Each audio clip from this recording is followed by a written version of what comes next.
আসসালামু আলাইকুম। আশা করি সকলেই ভালো আছেন। আপনাদের দোয়ায় আমিও ভালো আছি।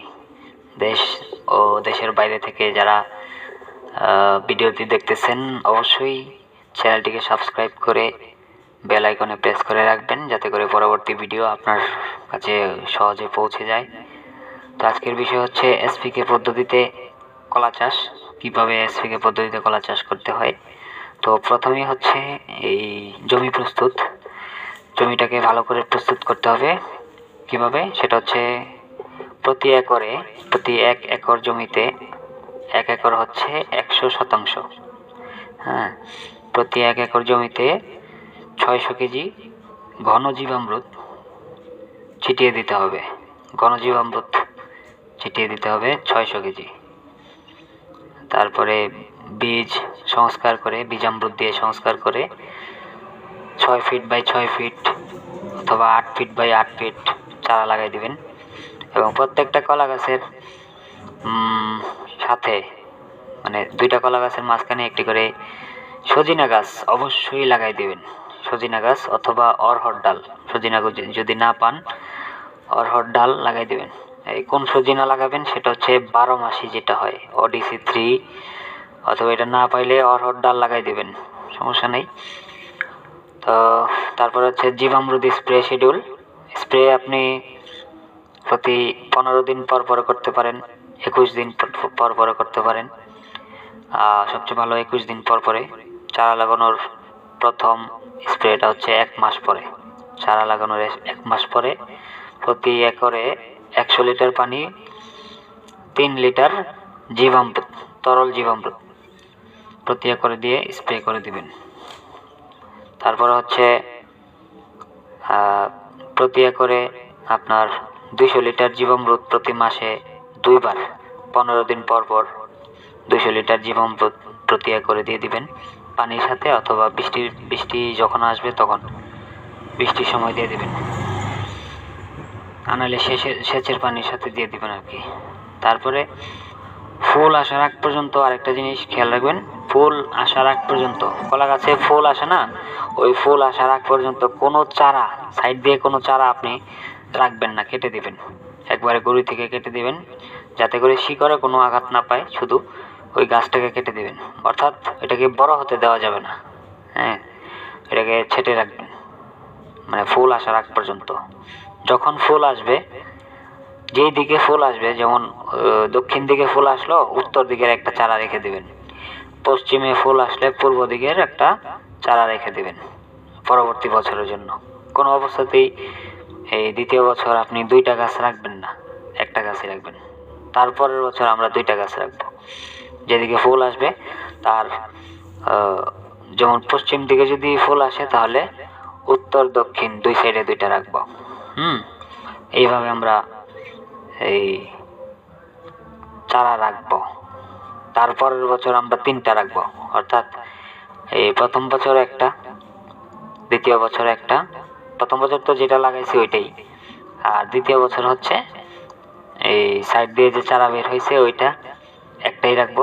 তৃতীয় বছর 2টা, চতুর্থ বছর থেকে 3টা করে রাখবো। এই 3টা করে আমরা প্রতি বছর নিতেই থাকবো। বেশি নেওয়া যাবে না, এর বেশি নেওয়ার দরকারও নেই। যেহেতু আপনি 6 ফিট গ্যাপ, তো 6 ফিটে কিন্তু এর বেশি চারা রাখা যায় না, একটার সাথে আরেকটা মানে সংঘর্ষ হলে এখানে ক্যালোরি লস হয়। তো যাই হোক, এইভাবে আপনারা রাখতে পারেন। যেহেতু 6 ফিট, এখানে 3টা বা 2টার বেশি রাখা যায় না আমার মতে। তো যদি 8 ফিট হয় তাহলে 3টা 4টা এরকম রাখা যায় একসাথে। আর অবশ্যই পাতা কেউ কাটবেন না, কলার পাতা কিন্তু কেউ কাটবেন না। হলুদ হোক বা বাদামি রঙের হোক, শুকায় একবারে মচমচে হয়ে গেলেও পাতা কাটবেন না, মানে গাছের সাথে সে লেগে থাকবে, পাতা কাটা যাবে না কখনোই। শুধুমাত্র পাতা কাটবেন কলা যখন কাটা হবে, তখন পাতাগুলো কাটবেন, আর কলার ছড়িটা কাটবেন। গাছটাকে ওইভাবেই রাখবেন, কারণ যে পরবর্তী যে চারাটা হয়েছে, ওই চারাটা হচ্ছে এই গাছের সন্তান, আর সন্তানের খাদ্য পুরাটা মানে এই যোগান দেবে কে? তার মা। অর্থাৎ মাটাকে যেভাবে আছে সেভাবে রেখে দিবেন, পাতাগুলো কেটে মালচিং হিসেবে দিয়ে দেবেন নিচে। কোনোভাবেই পাতা নিয়ে ওই লাকড়ি করা যাবে না, অর্থাৎ এসপিকে পদ্ধতিতে মুখ্য একটা এই চরিত্র পালন করে হচ্ছে মালচিং। মালচিং ছাড়া কিন্তু আপনি এসপিকে পুরোপুরি করতে পারবেন না। ঘনজীবামৃত, জীবামৃত, বীজামৃত, হ্যাঁ, এগুলা কিন্তু গুরুত্বপূর্ণ বিষয়। মনে করলেন যে আপনি শুধু তরল জীবামৃত দিয়ে হয়ে যাবেন না, আপনার জমিতে ওই পরিমাণে কার্বন নাই যে শুধুমাত্র তরল জীবামৃত দিলেই হয়ে যাবে। ওইরকম কার্বন বাংলাদেশের কোনো জায়গায় নাই, একমাত্র জঙ্গল ছাড়া। আর রাস্তার দুই পাশে যে জায়গা আছে ওইখানে কার্বনের পরিমাণ বেশি, কারণ ওইখানে মানুষের কোনো অস্তিত্ব নেই, মানুষের কোনো হস্তক্ষেপ নাই। এই জন্য ওইখানে ন্যাচারালভাবে কার্বনের পরিমাণটা বেশি। কিন্তু আমাদের জমিতে তো আমরা রাসায়নিক সার দিতে দিতে একেবারে অবস্থা শেষ করে ফেলছি। যাই হোক, ওই বিষয়ে এখন আমি যাচ্ছি না। তো আজকে এই কলা চাষ নিয়েই কথা বলতেছি। তারপরে হচ্ছে 200 লিটার সপ্তধনিয়া অঙ্কুর। আপনার যারা যারা চিনেন তো চিনেন, না চিনলে ইউটিউবে ভিডিও আছে, সপ্তধনিয়া অঙ্কুর অর্ক, অর্ক লেখা, মানে এটা হচ্ছে সপ্তধনিয়া অঙ্কুরের রস। এটার রসটা আপনার 200 লিটার, মানে যেভাবে আছে সেভাবে, পানি মেশানো যাবে না। 200 লিটার আপনি প্রতি একরে আপনার স্প্রে করতে হবে শুধুমাত্র কলাতে। যখন কলার সাইজ অর্ধেক সাইজের হয়ে যাবে তখন, অথবা যখন এই ফুল থেকে যখন কলা আস্তে আস্তে বের হবে, যখন মনে করবেন যে এটা একটা কলার শেপ ধারণ করছে, তখন এটা স্প্রে করে দেবেন। হ্যাঁ, তো কলার মাঝখান দিয়ে আমরা কি দিলাম? সজিনা বা অরহর ডাল। কেন দিলাম সেটা হচ্ছে নাইট্রোজেন ফিক্সিংয়ের জন্য। তো এই নাইট্রোজেন ফিক্সিংয়ের জন্য আমরা এটা অরহর ডাল এবং সজিনা বাধ্যতামূলক দিতে হবে। আর কলার যে দুই সাইডে যে খালি জায়গা আছে ওইখানে আমরা বরবটি, ওই যে খাটো জাতের যে বরবটি আছে, লতানো না, খাটো জাতের বরবটি আমরা দিতে পারি। তারপরে আমরা এই নালার বেডের দুই পাশে যে জায়গাগুলো আছে কিনারে, একবারে নালার কিনারে, ড্রেনের কিনারে যে জায়গাগুলো আছে, লম্বায় আমরা পেঁয়াজ, রসুন, তারপরে মূলা, বিটরুট, শালগম, পালং শাক, মেথি, ধনিয়া এগুলো নিতে পারি প্রথম বছর। অর্থাৎ কলা লাগানোর সাথে সাথে আমরা এগুলা মাল্টিক্রপিং করে নিব, যাতে করে আমাদের কলার যে খরচটা হয়েছিল সেই খরচটা আমরা তুলতে পারি। তারপর থেকে এগুলা কলা গাছ যখন বড় হয়ে যাবে তখন কিন্তু এত পরিমাণে করা যাবে না। যেগুলো ছায়াতে ভালো হয় যে গাছগুলো, সেগুলোই করা যাবে। যেমন বেগুন, টমেটো, মরিচ এগুলো ছায়াতে হয়, মানে এই সানলাইট, হালকা শ্যাডো সানলাইট, মানে হালকা ছায়া হালকা রোদ, এরকম জায়গাতে মরিচটা ভালো হয়, টমেটো ভালো হয়, বেগুনটাও ভালো হয়। কিন্তু পেঁয়াজ, রসুন এগুলো কিন্তু ছায়াতে হয় না। এই জন্য আমরা প্রথম বছরই পেঁয়াজ, রসুন করতে পারবো, মূলা করতে পারবো। তারপর পরের বছর আমরা ধনিয়া করতে পারবো। ধনিয়া কিন্তু ছায়াতে হয়, মানে শ্যাডো সানলাইটে হয়, ভালো হয়। পালং শাকও কিন্তু করা যায় না, করা রোদ লাগে। শালগম, বিটরুট এগুলো করে দেখতে পারেন, এগুলো বেশি একটা ভালো হয় না, ধনিয়াটাই ভালো হয়। তারপরে আপনার ওই রসুনটা করতে পারেন। পেঁয়াজ করা যায় না রোদ্রে, এই ছায়াতে, কিন্তু রসুন করা যায় হালকা ছায়া হালকা রোদ এরকম জায়গাতে, রসুনটা করা যায়। তো এটা আপনারা ট্রাই করতে পারেন।